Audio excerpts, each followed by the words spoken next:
Hi, my name is Mariana Pickering from Emu Systems. Welcome to our super professional video studio, also known as the Blue Wall in our office. I'm Enrico, I'm the head trainer at Emu. Over the past years of teaching the Passive House building standard in North America, we have developed our own curriculum to cover the implementation of the passive standard in different climate zones of the US. When Emu started, we were an architecture firm located in a rural town in Italy. And as we started designing sustainable buildings, we very quickly found the passive standard and decided that we would adopt it as our own internal benchmark to replace any local building code. My first experience with Emu was when I took the Passive House Builders training from you guys. Got to know you and realized that you guys are extremely knowledgeable, extremely passionate about Passive House. To be able to work with a company that is of that caliber was too good of an opportunity to pass up. But why passive, Tully? why passive?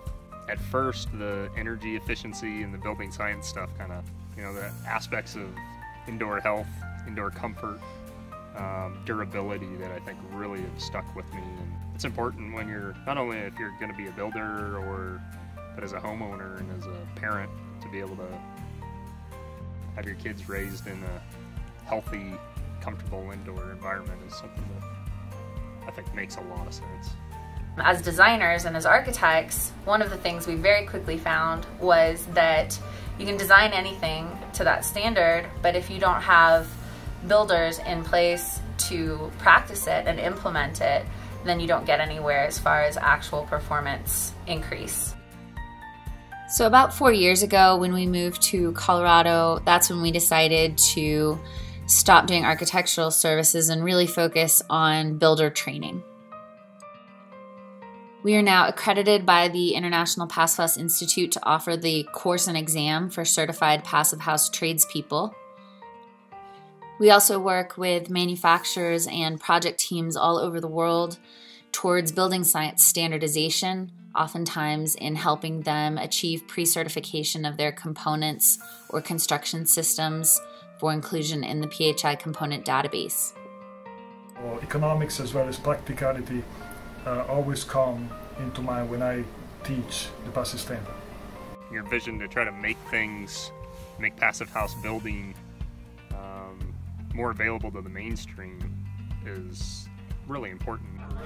Something I really like to do in class is to make jokes, mostly about physicists and uber geeks.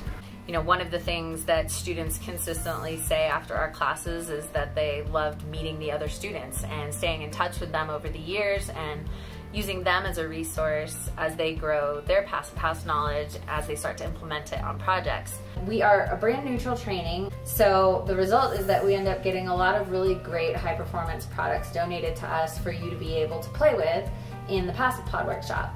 The developments around COVID have allowed us to accelerate getting all of the Passive House builder training online. So you can take all of the theoretical course units on our on-demand platform. It's a self-paced program. And then you can also take the accreditation exam online. That being said, the realities of construction are that it's a hands-on physical industry, and our training still reflects that. We have job role simulation worked into the Passive Pod curriculum to allow crews and teams to simulate some of the hurdles they would face on site, not just with Passive House, but now with COVID considerations.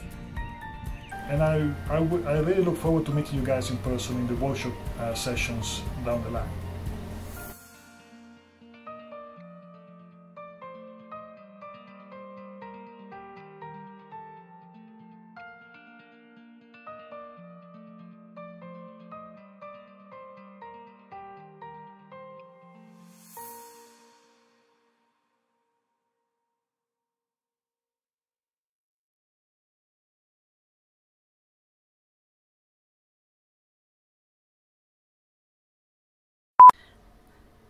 Hi there. I'm going to start talking so that I feel better. What should I say? This is him talking through it as I requested. You noticing? Pause for a second. Repairing the damage to my air barrier from the mad scientist downstairs. Don't let Italians mess with your air barrier. Emu is... okay. I learned about passive a couple years ago So it's when not, I was researching for... So it's not our fault. It's not your fault. This is potentially your fault, the big hole that we've got in the ground. Take over. It didn't beep, so it's not going.